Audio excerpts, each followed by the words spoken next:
Oui, ça va, et vous? Ah, asseyez-vous ici, s'il vous plaît. On a tous expliqué déjà, plus ou moins. D'accord.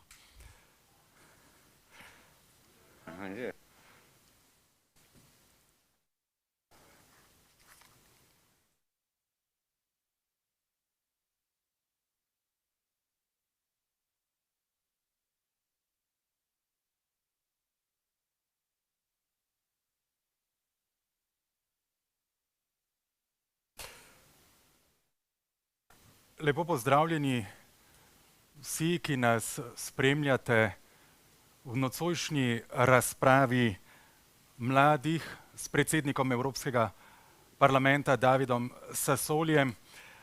Mlade ideje za staro celino je nekako krovni naslov nocojšnje razprave, v kateri bodo mladi imeli priložnost razpravljati o svojem videnju Evrope v prihodnosti.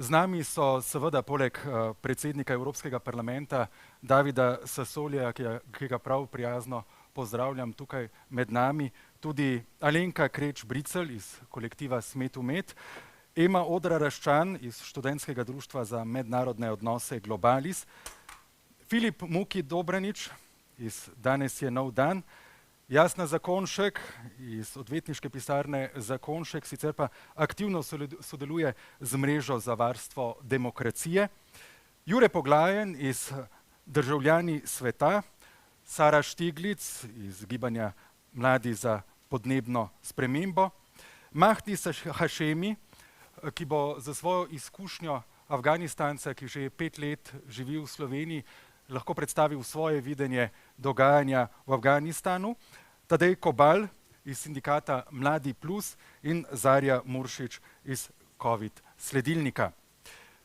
Tukaj med nami v publiki pa so tudi dijakinje in dijaki iz najuspešnejših srednjih šol programa Šola ambasadorka Evropskega parlamenta. Z nami so dijaki in dijakinje iz gimnazije Nova Gorica, pa iz druge gimnazije Maribor in iz gimnazije Bežigrad iz Ljubljane. Takoj za začetek prosim predsednika Evropskega parlamenta za uvodni nagovor nam tukaj in tistim, ki nas spremljajo preko video povezave.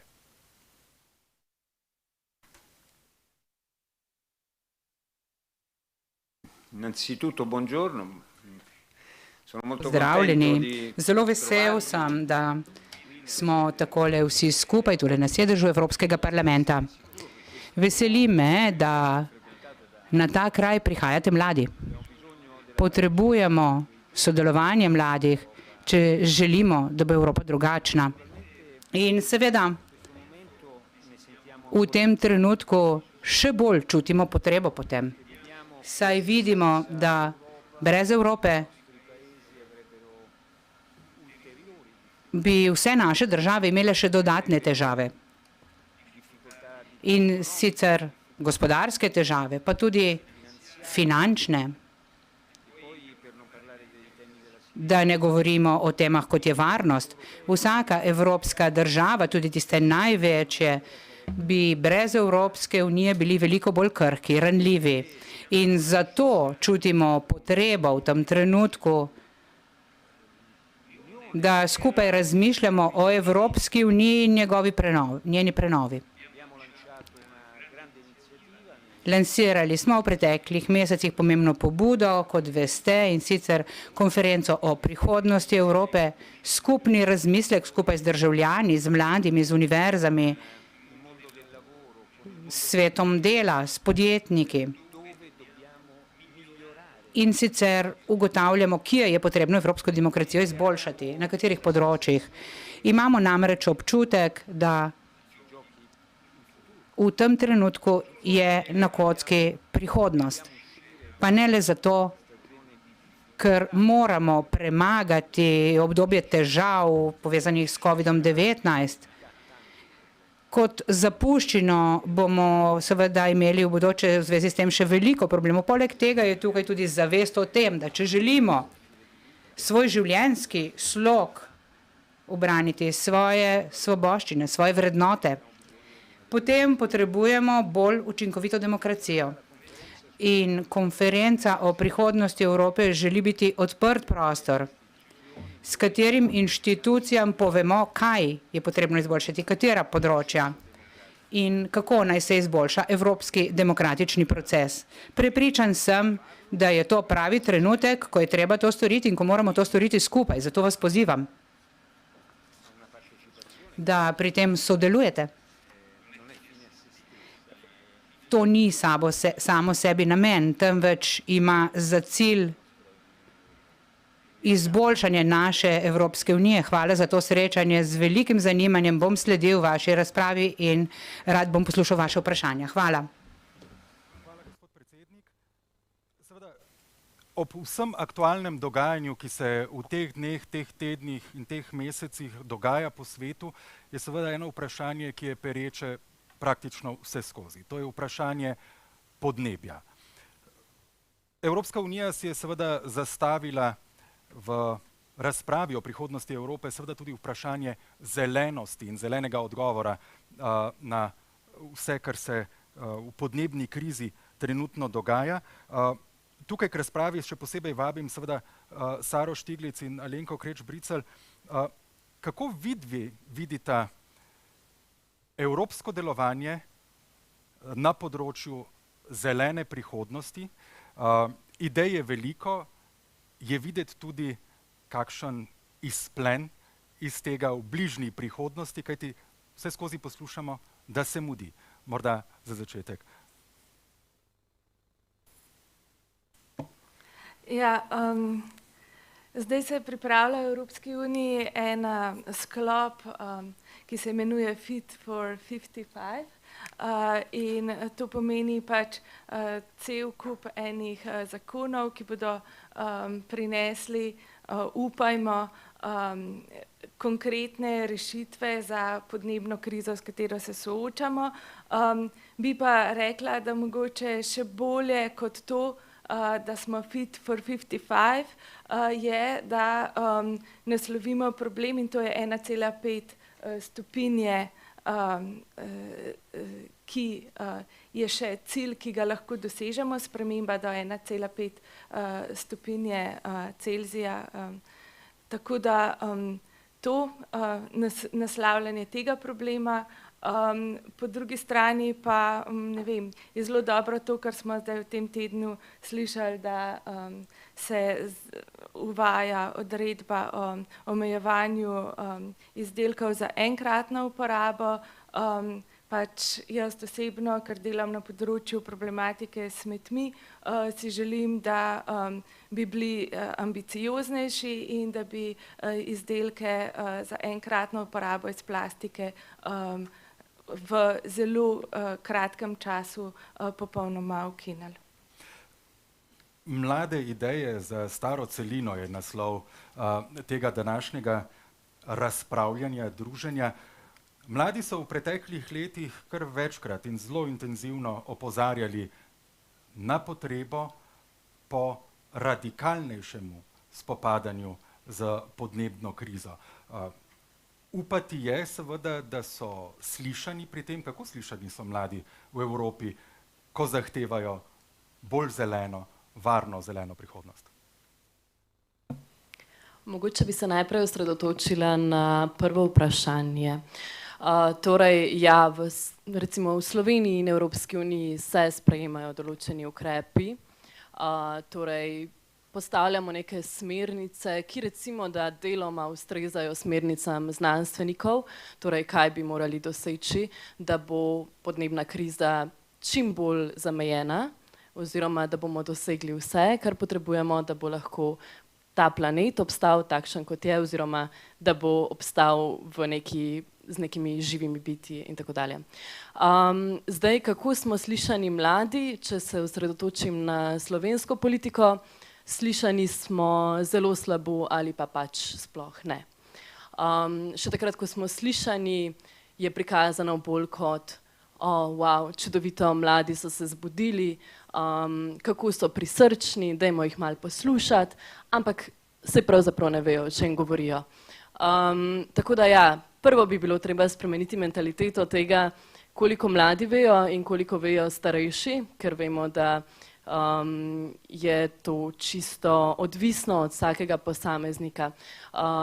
Tako da ja, ko se bo pa začelo resno obravnavati tudi naše ideje, ko bo recimo Ministrstvo za okolje in prostor Republike Slovenije končno začelo sprejemati naše ideje kot relevantne, kot tiste, ki bodo dejansko vzpodbudile premik k podnebni pravičnosti, potem pa bomo tudi mi zelo zadovoljni. Gospod predsednik,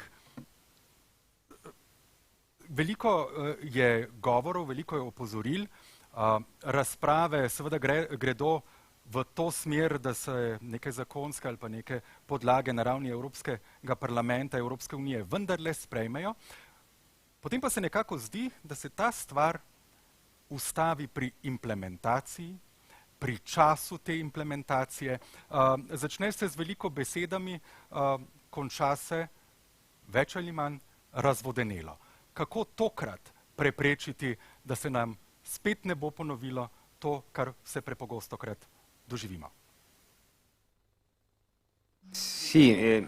Domani incontrerò il primo ministro. Jutri se bom srečal z vašim premijerjem Janšo in rekel bom, naj se bolj pogovarja z mladimi.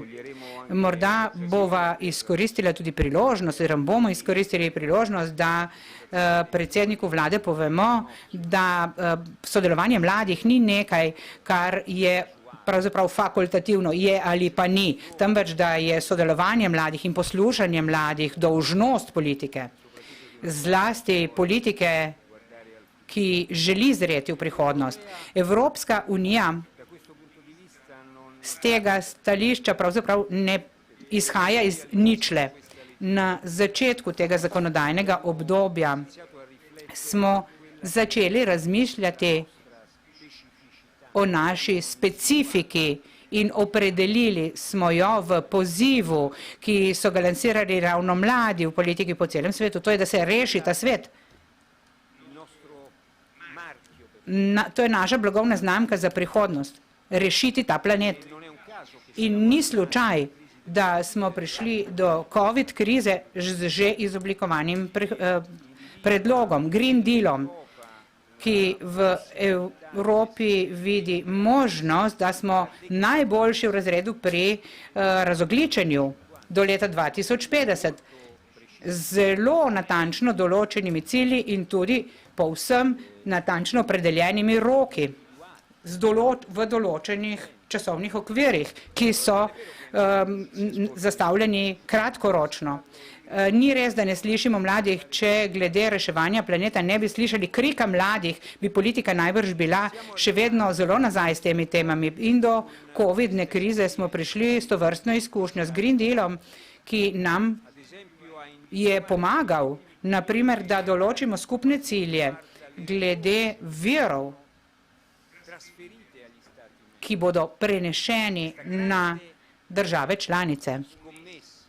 Ta velik izziv, ki ga imenujemo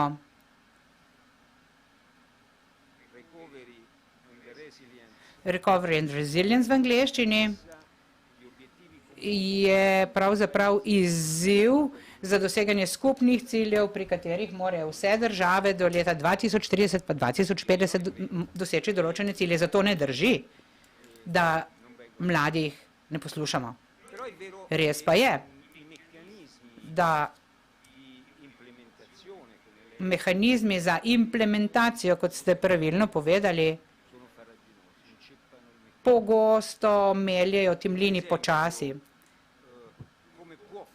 Kako lahko deluje neka evropska demokracija, ki omogoča pravico do veta, ki glede nekaterih mehanizmov temelji na soglasnosti. Kakšna demokracija pa to je? Demokracija zagotovo je to zaščita pred opozicijami in manjšinami, ker demokracija ima ravno to značilnost. Ni diktatura večine. Demokracija so jamstva v njej so jamstva garancije zagotovila tudi za opozicijo, seveda pa z možnostjo, da se odloča, ker opozicija, ki ne odloča, v demokracijo, v kateri se ne odloča, v takšno demokracijo se nihče ne zaljubi. Pravica do veta in soglasnost je pri številčnih odločitvah na ravni Evropske unije povzroča zelo oteženo situacijo. Zato želimo razmisliti, kot sem že na začetku povedal, o mehanizmih, ki urejajo našo demokracijo, saj smo razumeli, da izzivi, ki nas čakajo v prihodnosti, so takšni, da jih moramo obravnavati z demokracijo, in to živo demokracijo, vključevalno demokracijo, ki bo hkrati tudi učinkovita pri zagotavljanju rešitev. Pa vendar smo se skozi desetletja navadili na Evropo, ki je s problemi odlašala, z reševanjem težav odlašala. In imamo pa danes nekatere roke, zaradi katerih je potrebno, da razmislimo, da tudi mladi razmislijo z nami o tem. COVID nam je dal številne lekcije, veliko nas je naučil, saj COVID je razgalil naše močne točke, pa tudi naše šibkosti, naše slabosti. COVID nas je razgalil, pokazali smo se v svoji pravi luči. Zdaj vemo, kje smo močni, kje smo pa šibki.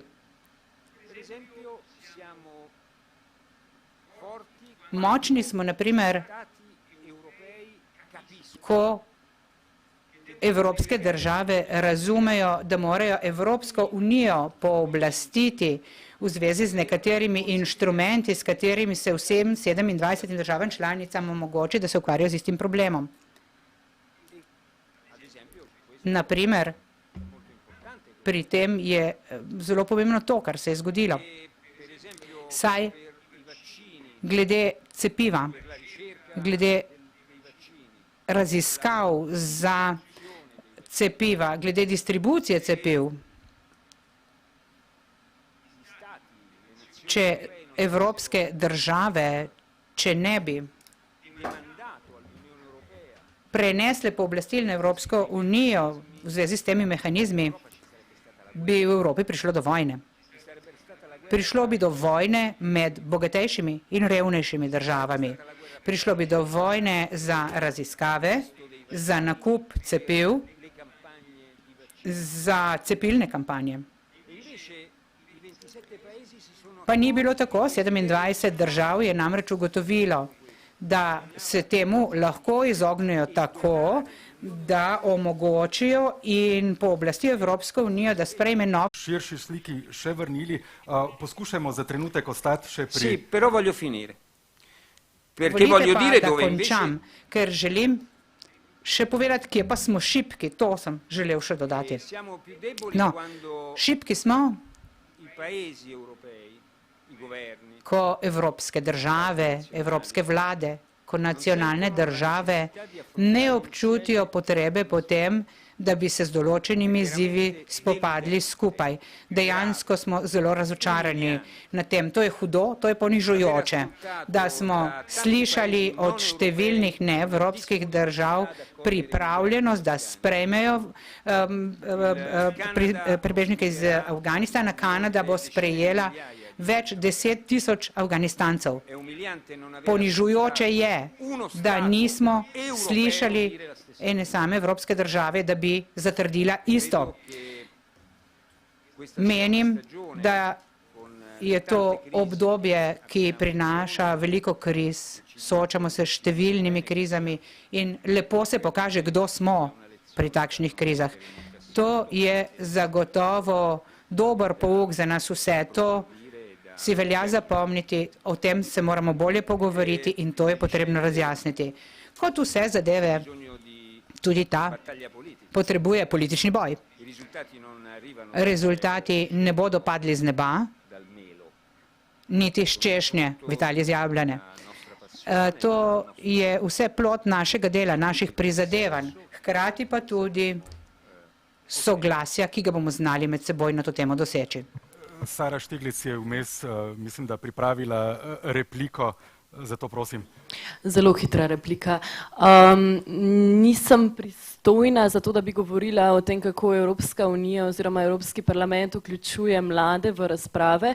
Namreč borim se predvsem na področju Slovenije. Govorila sem o tem, da pač slovenski politiki ne poslušajo mladih, nas izključujejo, v najboljšem primeru se sestanejo z nami in nas ne jemljajo resno. Torej nisem govorila o Evropski uniji, Evropskem parlamentu, ampak samo o slovenski sferi. Ja, Jure Poglajen ima tudi. Ja, dober večer vsem. Ni treba, da mogoče še ponovno povem, da je podnebna kriza tema številka 1. Brez te, če ta ne bo rešena, so vse ostale brezpredmetne. In tukaj je vloga Evropske unije. In kar sem razbral iz predsednikovega govora je, da potrebujemo več Evrope, da potrebujemo Evropo, ki je močnejša tudi na višjih odločevalskih ravneh. Torej neke vrste Združene države Evrope, kjer bo jasno, kaj je na zvezni ravni in kaj je na ravni držav. In na zvezni poleg zunanje, obrambne, finančne in druge politike je tudi zdravstvena in socialna in pa ekološka, se pravi naravovarstvena oziroma politika, ki nas bo obvarovala in blažila podnebne spremembe. In če smo znali to pri covidu razglasiti krizo dokaj hitro, je ta kriza podnebnih sprememb, podnebna kriza še toliko večja. Tudi to je kriza in tako jo moramo tudi tretirati. Vsi alarmi bi mogli goreti, vsi zvonovi bi mogli zveneti. Torej, Evropska unija ima tukaj ključno vlogo. Samo še eno stvar. Leta 2015 in 2016 smo doživeli begunski val, ki pa je, verjemite mi, samo uvertura tisto, kar prihaja. Prihajajo podnebni begunci. Nobena zakonodaja in nobena ograja ne bo dovolj visoka, da bi jih ustavila. In tukaj je spet vloga Evropske unije, vendar močnejše Evropske unije, ne takšne, kot je zdaj, kot je neka več ali manj blaga konfederacija, društvo, združenje držav. Potrebujemo več Evrope, če kdaj in kje zdaj in tukaj. Hvala. Kadar so krize daleč, se nas ponavadi ne dotaknejo. Ne velja samo za podnebno, velja tudi za aktualno krizo, ki se dogaja tako na humanitarni kot na geopolitični ravni v Afganistanu. Jaz sem izjemno vesel, da je z nami Mahdi Hašemi, ki bo lahko z prve roke seveda povedal, kako doživlja vse, kar se sedaj dogaja v Afganistanu. So vaši varni in kaj pričakujete iz celotnega razpleta dogodkov? Pozdravljeni. Jaz sem Said Mahdi Hašemi, 22 let, 5 let sem tukaj v Sloveniji. Vesel sem, da sem na varni državi. In zdaj zaradi tega Afganistan, ta situacija, so bolj tako na slabi, a ne. Težko gledam, kaj tam dogaja v Afganistanu. In to me je res, Afganistan nisem verjel, da lahko slabši od takrat, ko sem jaz zapustil državo Afganistana. Tam ljudje umrejo vsak dan, skozi. Ljudje ne morejo iti ven od država, Taliban so povsod, ubijajo, nasilje ženske, otroke, zažarejo vse hiša. Tako da to je res neverjetno, kako da tiste skupine so zdaj glavni v Afganistanu.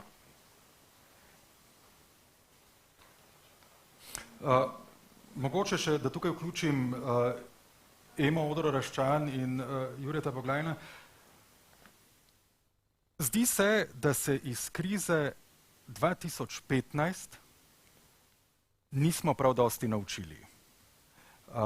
Zdi se, da takrat smo sicer poskušali vzpostaviti neke mehanizme, ki jih pa zdaj, kot kaže, bodisi ne znamo, nočemo ali pa pravzaprav jih niti nimamo, da bi jih vzpostavili, da bi jih zagnali. Kako vidva vidite to dogajanje in seveda humanitarno krizo, ki je že, ne samo, da bo še sledila? Evropska unija oziroma celotna Evropa ima tukaj moralno dolžnost, ker je sodelovala tam v vojni, večina članic Evropske unije, ne pozabimo članic tudi NATO. Vojno je izgubila, odšla in pustila za sabo ruševine dejansko. Kaj zdaj narediti? Zavedate se, da je Afganistan druga država. V 20 letih se je obrnila cela generacija. Več kot 70% Afganistancov je mlajši od 30 let in več kot 54 je mlajših od 20. Se pravi, niso imeli s talibskim režimom pa absolutno nič. In zdaj se je čez noč dejansko spremenila država, spremenila se jim je družba. In tukaj je Evropa, seveda, Združene države loči ocean, Evropa pa ne. In Evropa je na pragu teh držav. In kaj tukaj storiti? Danes sem bil zelo vesel, ko sem prebral delu izjave luksemburškega zunanjega ministra. To je zunanji minister za najdaljšim stažem Evropske unije, prekaljen politik, izkušen. Je rekel 3 stvari. Prvo je, absolutno moramo pomagati zalednim oziroma sosednjim državam Afganistana, da odprejo meje in da sprejmejo te begunce. Moramo jim kot drugo dati humanitarno pomoč. In tretje, potrebno se je začeti pogovarjati in to hitro, koliko teh beguncev bomo sprejeli. In da je enostavno sramota, tukaj se pridružujem predsedniku parlamenta Sassoliju, sramota za eno Evropsko unijo z 450 milijoni prebivalcev, da se pogovarjamo o mizernih številkah. To je naša dolžnost, tudi če se ne bi bili vpleteni v vojno, je to. Kajti mi smo državljani tega istega sveta, hodimo po isti zemlji, gre nas isto sonce, vsi smo odgovorni za vse. In tukaj je treba ta preboj vseeno narediti. In tu enotnost Evrope verjetno dosegli ne bomo. Zato pa, kot sem že prej rekel, potrebujemo Evropo, ki je bolj povezana, katere se take odločitve, kot so varnostne določajo in sprejemajo na višjih ravneh. Ne, da vsaka članica posebej, imamo 27 različnih politik, imamo morda še celo podobnih. Pa vseeno, jedrne države Evrope so pokazale določeno solidarnost. Nažalost, Slovenija ni med njimi. Kako geopolitično zdaj bo ta razsežnost, seveda tudi na sosednje države, kako bo zamajala, po vašem mnenju, neko tehtnico moči, na eni strani ZDA, Evropska unija, potem so tukaj Rusija, Indija, Kitajska, ne nazadnje Pakistan, ki je neposredna soseda Afganistana? Ja, jaz bi v bistvu, za začetek dober večer vsem, bi začela točno, kjer je Jure končal, se pravi, glih to 27 različnih politik in mi kličemo k več Evrope. Po drugi strani bi mogli pa razumeti, da mednarodni odnosi kot taki, in to je korona kriza izjemno močno pokazala, so izjemno državocentrični še vedno.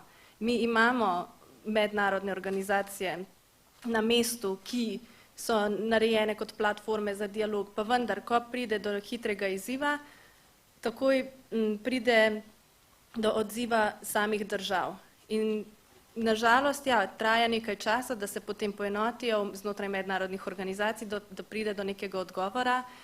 In nažalost smo se premalo naučili od begunske krize 2015-2016, da bi zdaj lahko se samozavestno pripravili na to, kar prihaja, če je bila tisto res le uvertura.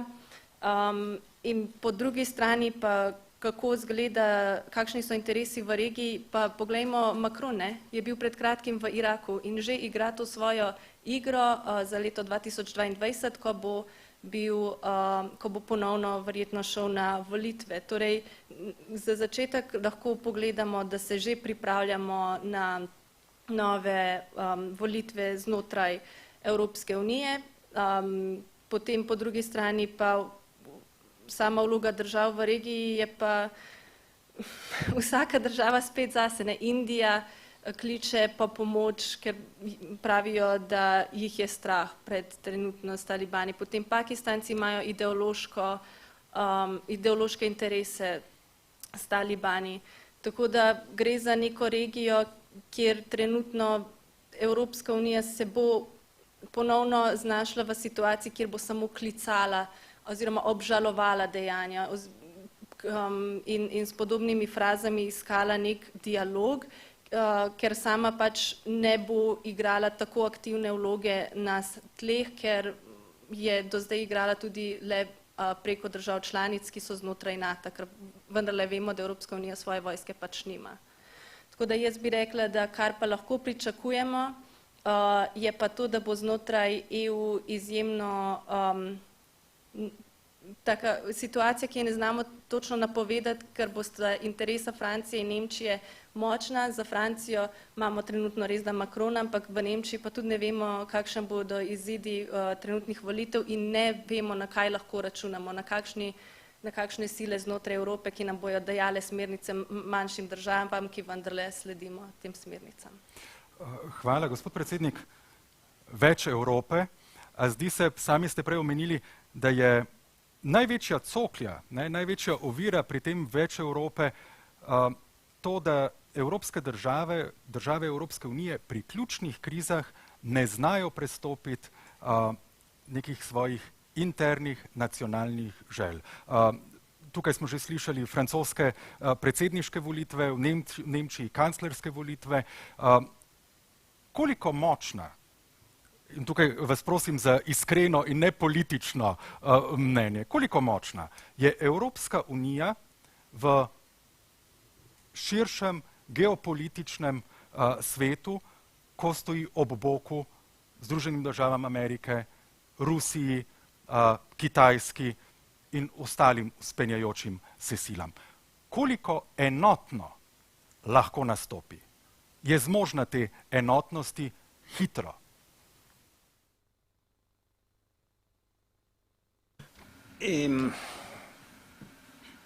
Dipende. Odvisno je. Dipende di cosa parliamo. Odvisno o tem, o čemer govorimo. Če govorimo o Evropi kot referenčni točki v svetu za zaščito vrednot, pravic, osebnih svoboščin, smo izredno močni. V tem primeru smo izredno močni, morda smo celo edinstveni.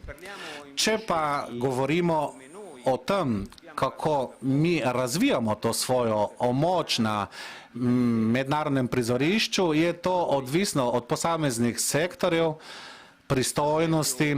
Kot primer naj povem, da recimo o temah, kot je varnost, se moramo izboljšati. Je od leta 1953, da evropske države govorijo o skupni evropski obrambi. Jaz takrat sploh rojen nisem bil. In danes imam že nekaj let. Kajti, če vzpostavimo skupno obrambo, skupno zaščitne mehanizme, če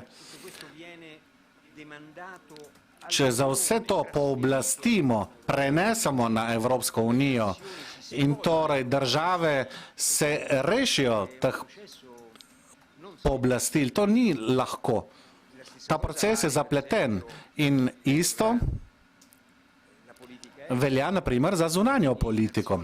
Vsaka država članica želi biti najmočnejša, najbolj prisotna na mednarodnem prizorišču, ampak pri tem se ne zaveda, da samo zunanja politika Evropske unije lahko zagotavlja moč posameznih držav članic. In seveda potem je odvisno o še drugih stvareh, recimo poljedelstvo, kmetijstvo, zelo močni smo, mednarodna trgovina, smo pomembni na mednarodnem prizorišču. Potrebujemo pa to, izboljšati moramo strateške kompetence, ki jih danes pogrešamo. To je glavna tema, glavna kočljiva tema, o kateri moramo razmisliti. Kako lahko se s tem soočimo? Povedali so zelo dobro tukaj govorci. Mi, evropske inštitucije, Evropski parlament, Evropska komisija, svet, nimamo pristojnosti, na primer, na priseljence. Priseljeništvo je klasični primer politike, ki pripada posameznim državam članicam. Kako bomo lahko se soočili s težavami, s prihodnjimi težavami, ki ste jih vi, mladi, napovedali? Kako se bomo soočili z velikimi temami, recimo iz Južnega Sahela in vojna v Afganistanu in begunci iz Sirije in to gibanje milijonov in milijonov oseb, ljudi, ki bodo skušali priti v Evropo, če nimamo evropske politike o priseljeništvu in azilu. Bo to uspelo Italiji, bo to uspelo Sloveniji sami, če bosta sami, Grči bo to uspelo, če bo ostala sama. Ne, tem državam ne bo uspelo, je nemogoče. Potrebujemo, da te kompetence, nacionalne kompetence, se prenesejo na Evropsko unijo. In dobro veste, da to ni lahko, ni enostavno, ampak to bo rezultat nekega procesa, ob koncu katerega bomo ugotovili, da naše države same se ne morejo soočiti na učinkovit način s takimi temami. Samo Evropska unija lahko to stori. Samo Evropska unija lahko to stori in sicer v zvezi z baltskimi državami in Belorusijo, z sredozemskimi državami in vsemi temi prizori, ki jih vidimo vsak dan na TV dnevnikih. Soočiti se bomo morali z podnebnimi spremembami, ki pošljajo na cesto milijone in milijone ljudi in tudi z vojnami, pred katerimi ljudje bežijo.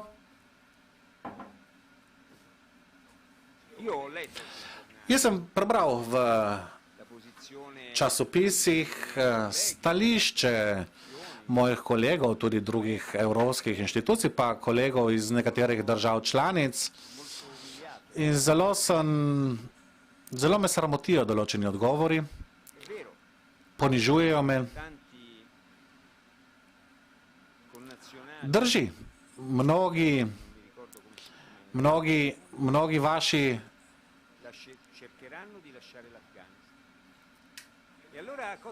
državljani bodo želeli zapustiti Afganistan. In kaj rečejo Evropejci, ki so pametni? Rečejo, naj jim sosednje države pomagajo, naj jih sprejmejo sosednje države, ne pa mi. Kdo pa so te sosednje države okoli Afganistana? Tam ni niti ene države, kjer je vladavina prava in demokracija. In mi pooblaščamo te države, to humanitarno krizo, to hudo humanitarno krizo. To je škandal, to je nezaslišano. Zelo jasen hočem biti. To je moralni škandal, to je nezaslišano. In menim, da Evropa bo plačala posledice takega stališča. Ker ni pametno reči, umil si bom roke in naj za to poskrbijo vse države, s katerimi se mi soočamo vsak dan na temo osebnih svoboščin, ki se tam ne uveljavljajo, se tam ne spoštujejo. Menim, da je napočil čas, da dvignemo glavo, da povemo Bobu Bob, da povabimo naše vlade, da postanejo malo bolj odgovorne. Hvala. Tukaj pri tej mizi sta se dve repliki vzpostavili, predvidevam, da bo še kakšna kasneje, morda za začetek Alenka Kreč-Bricelj.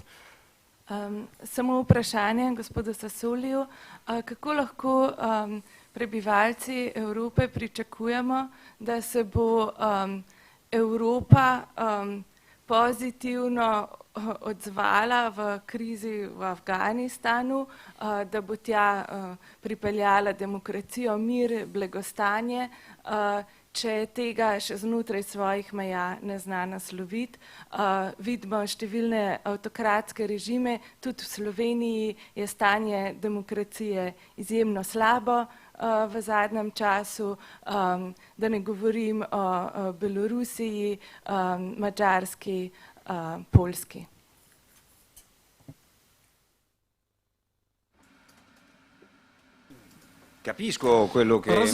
Razumem to, kar želite povedati.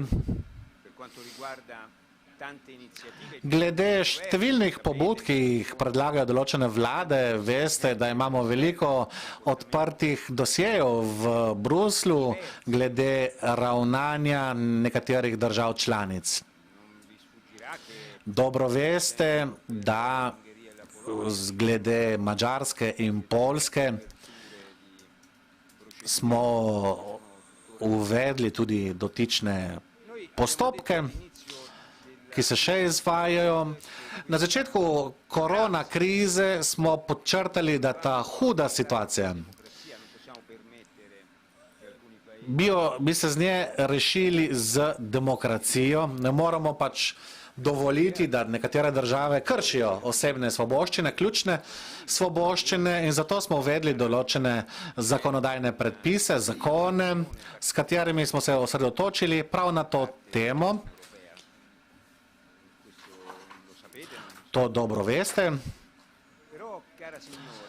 Ampak, glejte, gospodična, zastavil vam bom tudi nasprotno vprašanje. V katerem delu sveta imamo nadnacionalni organ, ki lahko izpostavi in poudari, da neka država krši vladavino prava? Kje se to dogaja? To se ne dogaja nikjer, samo pri nas v Evropi se to dogaja. Samo mi s svojo evropskim pravom smo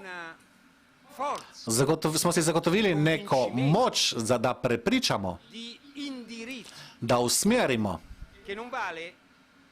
države članice, ki ni primerljiva z nobenim drugim krajem na svetu, niti v Združenih državah Amerike. Torej, mi smo mirnega duha, kajti vemo, da vse napačne zakonodajne zadeve bodo popravljene, vse, in dobro veste, da mi kot Evropski parlament smo zelo pozorni, da se to zgodi, tudi s sankcijami. Uvedli smo sankcije. Lani, ob koncu lanskega leta, smo zelo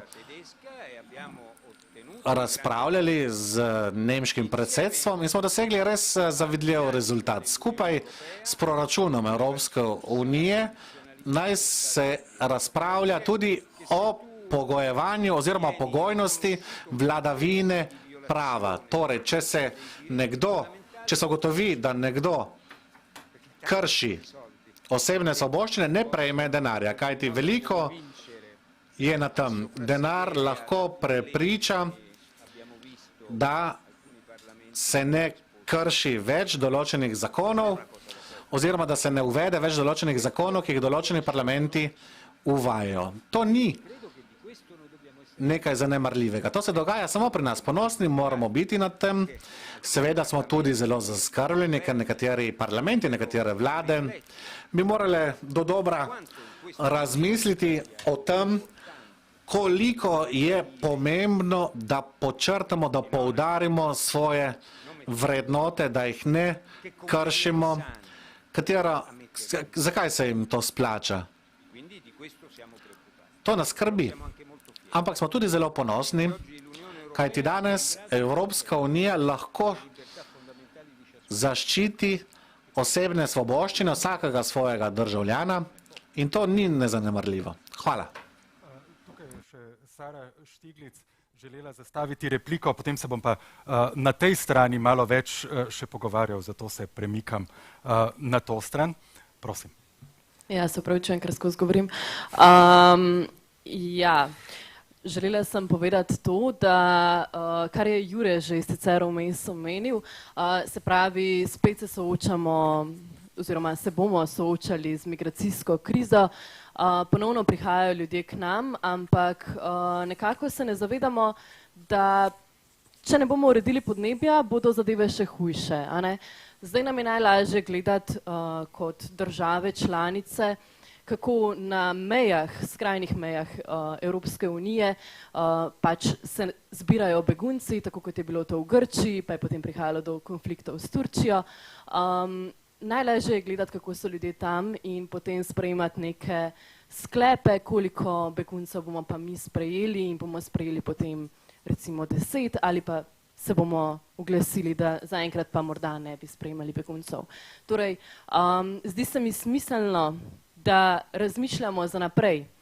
Če lahko pomagamo tem ljudem, kar jim moramo, kar je to neka osnovna moralna vrednota, da pomagaš ljudem, ki bežijo za lastno življenje, kaj se bo dogajalo čez leta. In se mi zdi, da smo morda prej malenkost skrenili s teme podnebja. Zaradi tega bi še enkrat omenila, da podnebna kriza je tista kriza, ki je na dolgi rok najpomembnejša.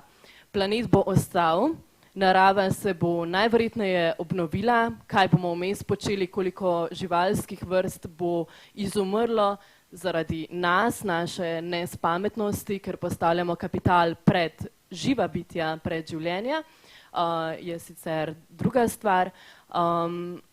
Človek bo pa pač izumrl, če bomo tako nadaljevali. In ker se mnogokrat pogovarjamo o tem, kako moramo rešiti naravo in tako dalje, bi se morali osredotočiti na to, da kar je neka stvar, ki ljudem zelo dobro gre, torej to, da smo egoisti, da gledamo samo nase, da ugotovimo, da bomo s tem rešili tudi človeško vrsto. Torej, narava se bo najverjetneje obnovila, človeška bitja pa ne vemo, če se bodo. Torej, podnebna kriza je tista kriza, ki jo moramo bolj konkretno začeti reševati.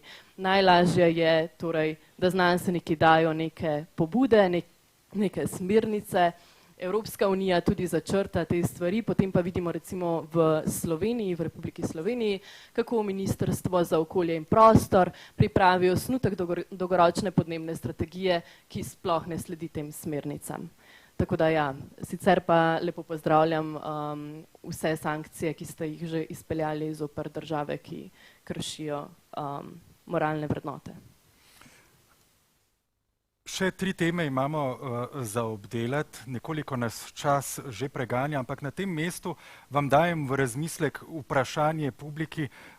Če so kakšne vprašanja, kmalu bo ta trenutek, ko boste na vrsti tudi vi, zato se lahko pripravite. Danes smo že omenili demokracijo, stanje demokracije v Evropski uniji in v posameznih državah. Zdi se, da se niti o evropskih vrednotah ne znamo dokončno dogovoriti do nekih skupnih ciljev Evropske unije. 2 struji nastajata ali pa sta že nastali znotraj Evropske unije. Tukaj Jasno Zakonjšek, Filipa Mukija Dobraniča vabim v razpravo. Kako zdrava je po vajinem demokracija v Evropski uniji, ki jo vendarle postavljamo na zelo visok piedestal, kadar govorimo tako deklarativno? Dober večer. Odvisno, bom tudi jaz rekla, pač odvisno od države. Tiste države, ki imajo neko daljšo demokratično tradicijo, seveda se tudi v času nekih kriz pa nekih pač polemičnih tem odzivajo na bolj demokratičen način, spoštujejo pač vladavino prava, delitev oblasti, ravnovesje med njimi in tako naprej. Države, ki nekih teh zgodovinsko tudi gledano pač demokratičnih izkušenj nimajo, se pogosto, še posebej v času krize, znajdejo, je skušnjava za voditelje takih držav prevelika v času krize in izkoristijo to, da pač povozijo demokratična pravila igre. In v takem primeru, tako kot človek opazuje od ozunaj, mislim od ozunaj v smislu, pač, če nisi del politike, če ne spremljaš tega od noter, je včasih res frustrirajoče opazovati neke počasne odzive, neke mogoče neadekvatne odzive, ki v bistvu v katerih države ali pa vodstva še vedno igrajo na to, da vsi spoštujemo demokratične vrednote, da če se potrka na ta pravila, na to, da se bodo države ustrezno odzvale. Ampak lahko, da je to moje gledanje preveč ponastavljeno, ampak zdi se mi, saj recimo zdaj na primeru nazadnje Poljske, da bo to, kar je predsednik Sassoli že omenil, denar. V bistvu, da je denar tista stvar, ki bo očitno za nekatere države najbrž ne edini, ampak mogoče najmočnejši vzvod za to, da bodo pač ne samo na papirju ravnala demokratično, ampak tudi v praksi. Gospod Dobranič, vezivo Evrope, torej niso skupne evropske vrednote, niso skupni cilji po miru, po nekem vplivu, je to najmočnejše vezivo dan danes denar, ekonomska korist? Ja. Mislim, ja, to je drugače po moje ful žalostno. Pa jaz ne bi nujno rekel, da je najmočnejše vezivo, ampak da je najpogosteje uporabljeno orodje in mogoče najbolje razumljeno orodje. Pač denar ima celo kao znanost posvečeno sebi in pač veliko drugih mehanizmov, ki jih imamo kot družba, s katerimi bi lahko urejali stvari, pač ni dobilo svoje znanosti. Nekateri so, nekateri niso. Ampak tu se meni zdi ta glavna tragedija denarja, ker glavna moč denarja je to, da nekaj ni tvoj problem. Nočeš čistiti WC-ja, daj 50 € na mizo, pa ga bo spucal nekdo drug. Pač nočeš kitati gnoja, plačaj nekoga, pa bo to naredil nekdo drug. In pač jaz mislim, da to je del problema. Ampak kar se tiče pa stanja demokracije, če lahko, jaz mislim, da je stanje demokracije slabo, pa ne samo zaradi tega, kar se je zgodilo zadnjih leto dni, pa kako pač neki ti pravni mehanizmi počasi razpadajo pred našimi očmi, ampak zaradi tega, ker je demokracija popolnoma sterilna. Mislim, to, kar se zdaj tukaj dogaja, je kao demokracija, pa jaz res ful cenim vse, kar vi počnete, pa vidim, kako si zelo želite boljše Evrope, res čist štekam to in da imate čist drugo perspektivo. Ampak meni se zdi, da mi vsi skupaj v tej sobi realno ne moremo nič spremeniti. Pač nič ni v naših rokah in to je po moje zelo, zelo slaba situacija. Jaz mislim, da veliko ljudi igra na to, da je glavni luksus, ki si ga trenutno vladajoči lahko privoščijo, to, da te ignorirajo.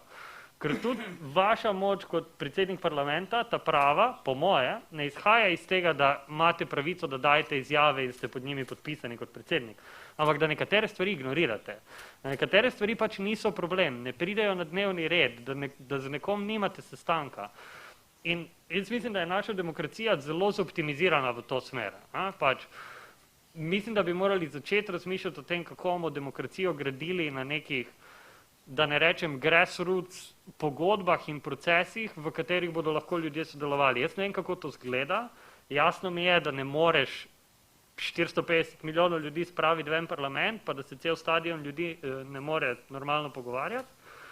Mislim, da si je pa treba priznati, da ta birokratizacija demokracije, ki se nam je zgodila v zadnjih 50 letih, ima nekaj zelo slabih posledic. Morda še tukaj vključim Tadeja Kobala. Nič kaj spodbudno, če k temu pridamo še vprašanje socialne pravičnosti. Zdi se, da je še bolj odrinjena na stran kot vprašanje demokracije. Ja, dober večer, najprej tudi z moje strani. Jaz mislim, da smo tukaj na neki točki, kjer bomo morali tudi državljani Evropske unije in Evropska unija kot celota razmisliti, kaj je sploh tisto, kar veže skupaj države članice, da so članice Evropske unije in predvsem to, kakšne Evropske unije si želimo v prihodnje. Kaj si želimo, katere teme da pokriva Evropska unija, katerih tem pač ne more oziroma jih lahko bolj učinkovite pokrivajo države članice same. Enako je tudi s socialno pravičnostjo, enako je recimo z zdravjem, ker te teme so trenutno samo delno v rokah Evropske unije, so pač večinoma še vedno v rokah držav članic. Vprašanje pa je, ali si želimo, ali je smiselno to dvigniti na evropski nivo, ali je pač bolje, da ostane na državni ravni. Jaz mislim, da si tudi jaz želim močnejšo Evropo, močnejšo Evropsko unijo, kot je danes. Se bomo morali pa zagotovo vprašati, na katerih področjih si tega vsi želimo in na katerih področjih nekih skupnih temeljev nimamo in je zato bolje, da rešujo te stvari države članice same. Hvala.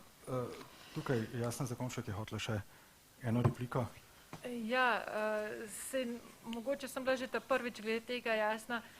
Jaz si seveda ne delam utvare, da so te neke rešitve ali pa da zdaj pa ne bomo rekli, če pa ni spoštovanja vladavine prava, pa ni evropskega denarja, da je to nekaj, kar bo hitra pa enostavna rešitev.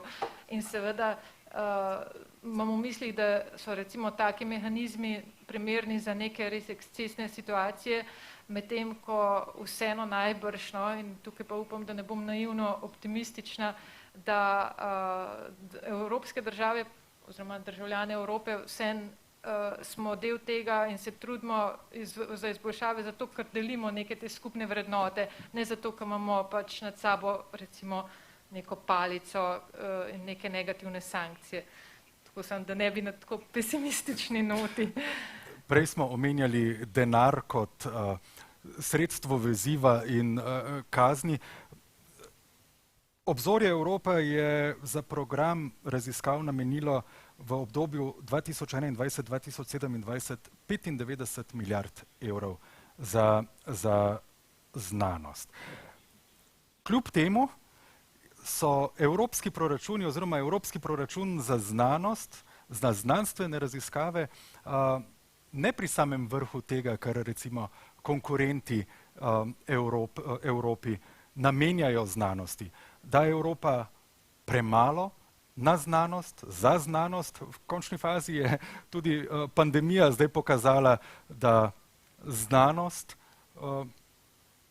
in neka paraznanost, kvazi znanost, kar dobro sobivata in morda znanstveniki ravno niso deležni spoštovanja in zaupanja, ki bi ga morali biti. Ja, lep večer še iz moje strani, hvala za povabilo. To je kar dobro pa kompleksno vprašanje. Po eni strani ni samo Evropska unija tista, ki članicam Evropske unije v bistvu ponuja denar za znanost, ne vsaka izmed držav ima tudi svoje financiranje znanosti. Je pa res, da nismo, na nek način se zdi, da evropska znanost ne dosega tiste v ZDA recimo ali tudi na Kitajskem in da nas obe te državi v bistvu na nek način prehitevate in tudi od kje drugje ne. Predvsem bi poudarila, da dejansko Evropska unija nam omogoča veliko več sodelovanja v raziskovalnem svetu, ne, tudi s skupnimi projekti, ki jih lahko prijaviš drugimi. Tudi sama sem sicer ne toliko v raziskovanju, ampak bolj v visokošolskem svetu, sodelujem s tujimi kolegi iz tujih univerz in je neka želja, da bi v prihodnosti tudi te evropske univerze postale na nek način primerljive z univerzami v ZDA, ki vemo, da sodijo v špico raziskovanja in znanosti. Predvsem bi si želela, glede na to, da sem predstavnica mlajših, ki smo v akademskem svetu, jaz sem zaposlena na Univerzi v Ljubljani tudi, da se vlaga v mlajše. Mogoče to ni problem dejansko vseh članic Evropske unije in imamo nekje primere, kjer mlajši veliko lažje recimo dobijo raziskovalni denar in tudi začnejo voditi svojimi prebojnimi idejami raziskovalne skupine. Temu nažalost ni tako v Sloveniji, to je recimo en korak, ki bi ga Slovenija lahko malo bolj spodbudila, torej predvsem teh raziskovalcev na začetku kariere in tudi na nek dolgi rok je to mogoče težava sploh ljudi, ki se mladi znajdemo v znanosti, ta prekernost oziroma nezagotovitev dolgoletnega financiranja in projektov. Pri tem je mogoče Evropska unija ima neke možnosti financiranja za 5 let celo, kar se sliši v bistvu zelo malo, je pa v resnici, kar je ponujeno nam največ neko to daljše časovno obdobje. To je mogoče ena točka. Vsekakor smo večkrat danes omenili znanost, tudi Sara je omenila večkrat, podnebna kriza je pred nami, znanost bo pomembna. In pri tem je pomembno tudi vedeti, da je pomembno vlaganje v bazično znanost, ne zgolj v aplikativno, torej tista, ki bo recimo razvijala tehnologijo za črpanje ogljikovega dioksida iz ozračja in podobno. Pomembno je tudi vlagati v znanost, ki mogoče nima nekega jasnega aplikativnega cilja, ampak je zgolj raziskovanje. Konec koncev smo na tem področju, ravno ta madžarska raziskovalka Katalin Kariko, jo je zgolj zanimalo, kaj je mRNK molekula in ali jo lahko uporabimo v neke namene, mogoče terapevtske, in brez tega njenega zanimanja 30 let nazaj že, a ne, in v bistvu takrat je vanjo vložilo potem tudi to zagonsko podjetje BioNTech, ne, v Nemčiji, ne bi zdaj imeli mRNK cepiv enostavno, ne, tako da tudi ta del znanosti je pomembno pokrit. Kaj je bilo potem še vprašanje glede in zadnja stvar, seveda, ja, komunikacija z javnostmi, raznolika in tudi predvsem ne samo komunikacija iz vrha proti javnosti, ampak predvsem dialog je treba vzpostaviti z javnostmi, da bi nekako prebili ta zid, ki se je na nek način postavil z vsemi temi, mogoče zdaj se bom vezala na pandemijo, ampak tega bo tudi veliko pri podnebnih spremembah, torej zanikanja podnebnih sprememb in podobno. Tukaj je treba dialog z javnostmi in delati na tem. In se tudi, ker smo se že prej vprašali večkrat danes v tej debati, poleg teh ostalih vrednotane je tudi vrednota, tudi v znanosti se moramo o vrednotah pogovarjati. Zdaj je čas na vas. Prvo vprašanje, že takoj se je izstrelila roka, kar prosim. Hvala. Mišela Damič, Kemijski inštitut. Jaz sem magister fizike, pa delam že 7 let na področju baterij za električne avtomobile, pa tudi ostalih zelenih tehnologij. Imam tudi sam električen avto, pa bi se vrnil na podnebje, ker se strinjam s Saro in ostalimi, da je to danes delč najbolj važna tema. Naš strokovnjake pa zelo skrbi v zadnjih letih ta absurdna evropska retorika, predvsem strani Nemčije, proti jedrski energiji, ki je dokazano delč najboljše naše orožje proti podnebnim spremembam in najboljši brezoglični vir elektrike, kar jih imamo. In to dokazano že zadnjih 50 let. In sploh Evropa, ki ima z jedrsko energijo odlične izkušnje, in če pogledamo Nemčijo, Francijo, Nemčija zapira termoelektrarne oziroma jedrske elektrarne in gradi termoelektrarne. Isto počne Japonska, se pravi CO2 izpusti nam samo rastejo, kljub obnovljivim virom, ki so čisto majhen delež. Francija po drugi strani jedrska energija zelo majhni CO2 izpusti. Zdaj, da se razumemo, obnovljivi viri so carski in jih moramo postaviti posod, kjer jih lahko. Mi lahko rešimo z obnovljivimi viri komplet podeželje, hiše, zaselke, ne moramo pa rešiti mest pa industrije. Enostavno zato, ker nimamo tehnologije za shranjevanje elektrike učinkovite. Po noč ni sonca, po zimi je manj sonca. Skratka, podeželje lahko rešimo, industrije in tega pa ne, ker naše baterije enostavno so namenjene mobilnosti, ne pa energetiki, ker zato rabimo pa enormne količine surovin. Samo za predstavo, recimo Jeff Dent, ki je v Kanadi in je svetovno znan raziskovalec, on je tudi izumil NMC, material, ki se uporablja v električnih avtomobilih, je rekel v svojem TEDx talku, da sam za napajanje Nove Škotske, to je kanadska provinca, ki niti nima kaj preveč prebivalcev, samo za napajanje... Usmerjam vas na vprašanje čim prej. Ja, Nove Škotske z baterijami za 1 uro rabite več baterij, kot je trenutna letna proizvodnja vseh gigatovarn na svetu. Sprav, to so absurdne številke in jasno je, da samo kombinacija jedrske energije in obnovljivih virov nas lahko reši iz tega. In tukaj bi se mogla retorika spremeniti in tudi pričakujemo od Evropske unije bolj konkretne načrte, jasne in realistične načrte glede brezogličenja, ki vsebuje jedrsko energijo, ker samo z obnovljivimi viri to so pravljice za lahko noč. To nimamo možnosti. Še tam od zadaj vprašanje, potem pa, čeprav razumem, bo predsednik moral počasi na naslednje obveznosti.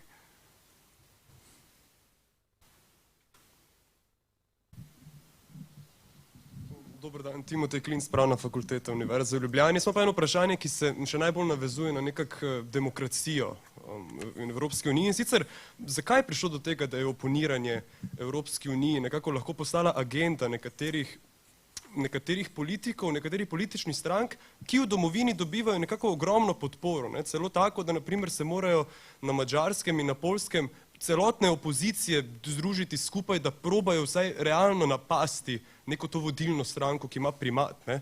Zdaj vprašanje, ker tu vidim neko dvoličnost. Ne. Po neki strani je Evropa predstavljena kot nek zunanji sovražnik, po drugi strani iz Evrope ne smemo, zato ker od Evrope dobimo ogromne količine denarja, to so še vedno denarje države, ki dobijo več denarja, kot ga dajo noter in ne smejo ven, seveda, zato ker potem bodo nastali ogromni socialni problemi v državah.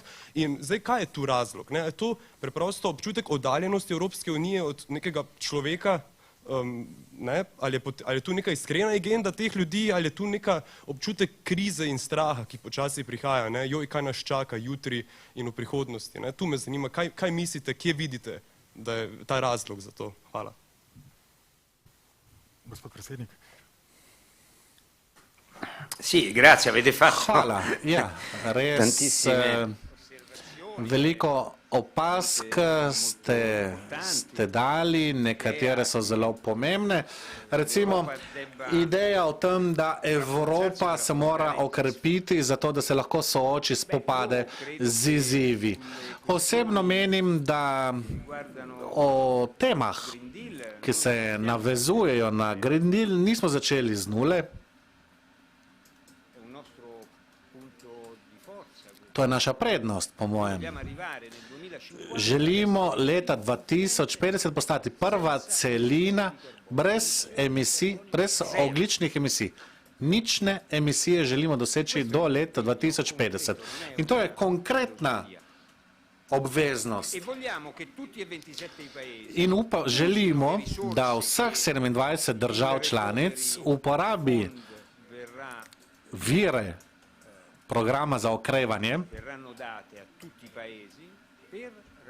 zato da doseže te cilje. To ni denar, ki ga porabimo kar tako, to je denar, ki ga porabimo zato, da dosežemo skupne cilje.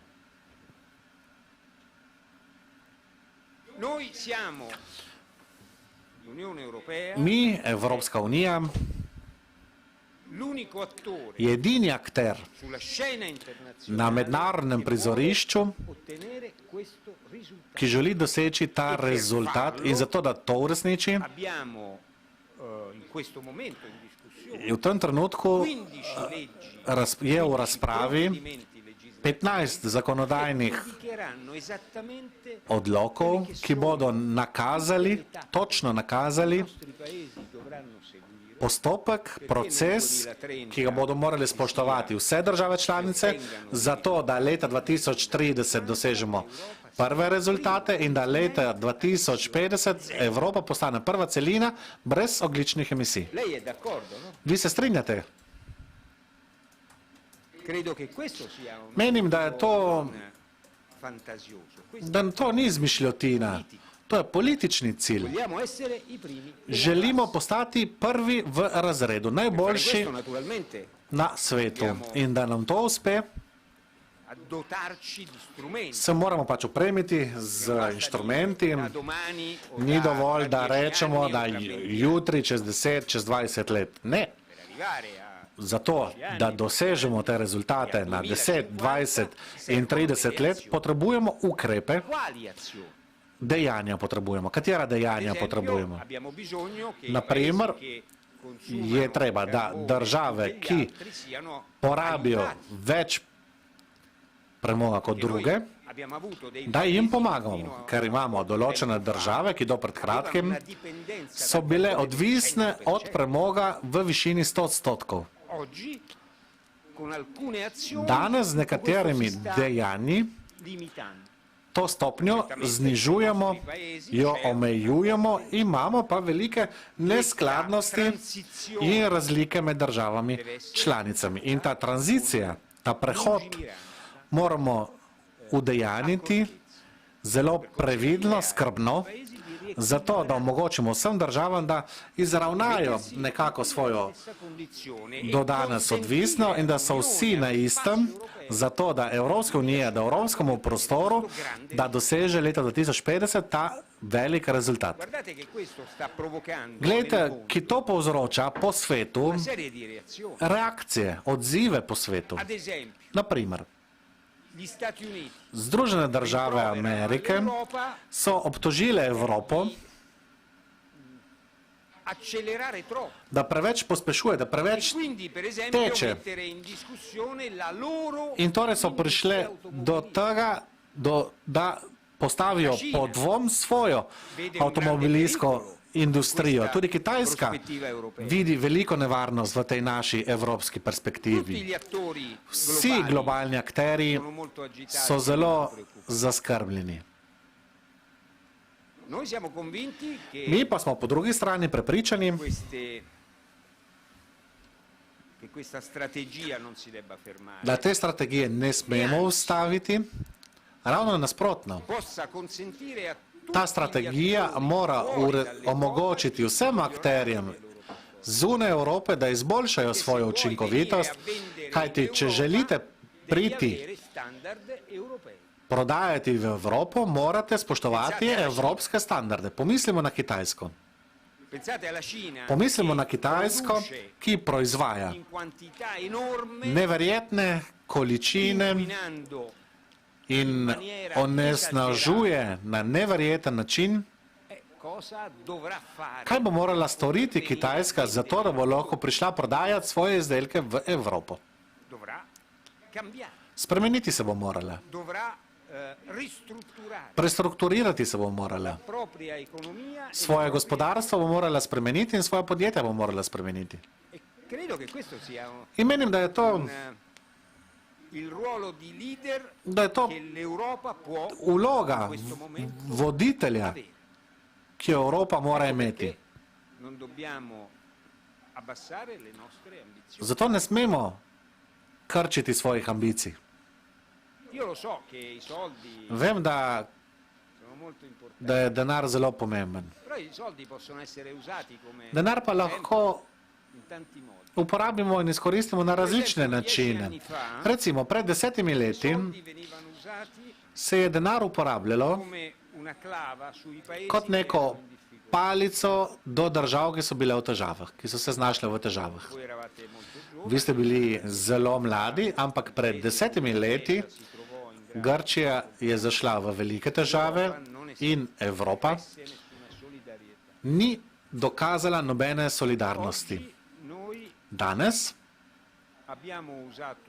smo uporabili denar na solidaren način.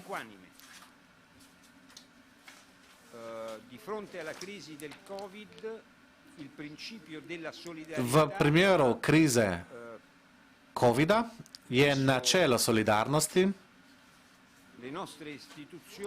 postavilo naše inštitucije na tako raven, da smo na voljo vsem. To ni isto. Je nekoliko drugačno. Drži torej, da denar je zelo pomemben, ampak odvisno je od mehanizmov, s katerimi ga uporabljamo. Mi bi radi uporabili denar zato, da nihče ne ostane izključen, da nihče ne ostane nazaj, da ustvarimo nova delovna mesta. V preteklosti pa niso razmišljali takole. Tudi Evropski parlament ni razmišljal takole. Danes pa mi razmišljamo takole. In govorimo in smo priča do danes še neznanih stvarem, ki šele par mesecev pred izbruhom COVID-a bi bile nepojmljive. Naprimer, da proizvajamo skupni dolg. Evropa v tem trenutku proizvaja, ustvarja skupni dolg. Ali se vam to zdi od muh? Ali se vam to zdi od muh, da smo prepričali liberistične države in stroge države, da ustvarjajo dolg za najbolj zadolženimi državami? To je nekaj enkratnega, to je neverjetno. To je nekaj, kar do par mesecev pred izbruhom COVID-a bi bilo nemogoče. In danes mi financiramo okrevanje 27 držav, s tem, da ustvarjamo skupni dolg. To je prava revolucija. In poleg tega dodajamo, da financiramo okrevanje s skupnim dolgom in skupnimi cilji. di tutti e 27 i paesi. vseh 27 držav, Cominciare dagli obiettivi del začenši Green Deal. z cilji Green Deala. È un'Europa che è un po' cambiata negli ultimi mesi. To je nekoliko spremenjena Evropa, ne? Načelo solidarnosti se je okrepilo v minulih mesecih.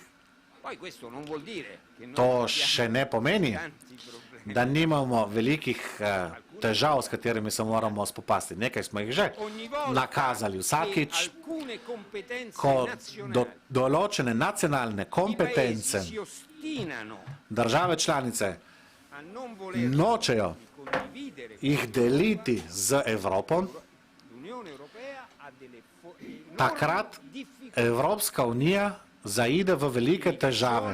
Priseljevanje, varnost, sono gli esempi. to so primeri tega. Però non è tutto Ampak to še ne pomeni, stonato, da je vse non è tutto. na nepravem mestu. E poi credo che dobbiamo guardare con un certo In potem mislim, da moramo zreti z optimizmom v prihodnost, perché noi siamo convinti ker smo prepričani, saranno le convenienze da bo di tutti ad aumentare le skupni interes vseh tisti, ki bo povečal učinkovitost in uspešnost Evropske unije. solo 2 mesi prima del Covid Samo par mesecev pred Covidom so bile evropske obveznice res kletvica. Govoriti o evropskih obveznicah je bilo kletvica. Danes pa izdajamo obveznice in ustvarjamo skupen dolg. In to je postalo normalno. la convenienza è il motore del cambiamento. To, da se splača posameznim državam, je gonilo za spremembo. In zato moramo obrazložiti zelo dobro državam članicam, kaj se jim splača, zato da izboljšamo kompetence naših institucij Evropske unije, zato da se spopadamo z izzivi, ki jih imamo in ki jih bomo imeli v prihodnosti. Il Covid ci dice Covid nam je dal vedeti še nekaj. Covid ci dice anche un'altra cosa Še nekaj nam je dal vedeti Covid.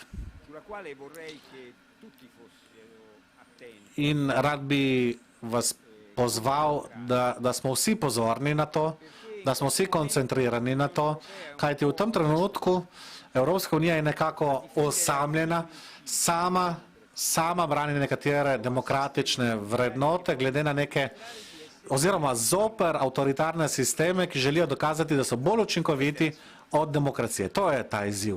Ci sono sistemi autoritari Smo priča avtoritarnim sistemom, ki želijo dokazati, da so bolj učinkoviti, bolj uspešni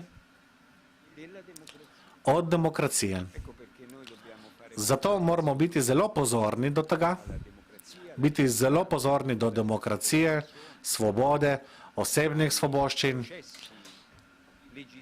zakonodajnih procesov določenih držav in tudi do dejstva, da to soočanje z avtoritarnimi režimi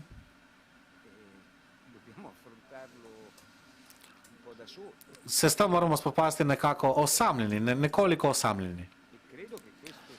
In menim, da je to značilnost časa, v katerem živimo. Izguba svobode, izguba demokracije, kršitev osnovnih človekovih pravic. To bi pomenilo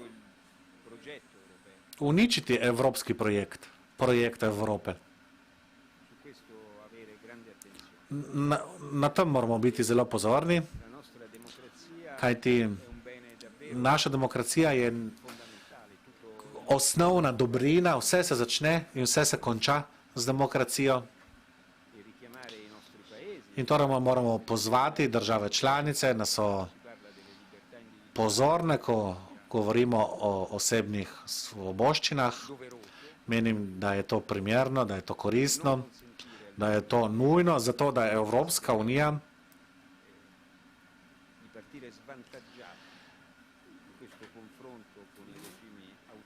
ne štarta s šibkostmi v tem soočenju z avtoritarnimi režimi, ki so nas izvali. Res najlepša hvala za udeležbo, zahvaljujem se ljubljanski pisarni, zahvaljujem se vsem vam za pripombe in za vašo strast. Hvala. Hvala, gospod predsednik. Čas se nam je že globoko iztekel. Mlade ideje za staro celino je bil naslov nocojšnje razprave. Vsekakor si želim, da bodo mladi čim večkrat prišli do besede. Hvala in lep večer še naprej.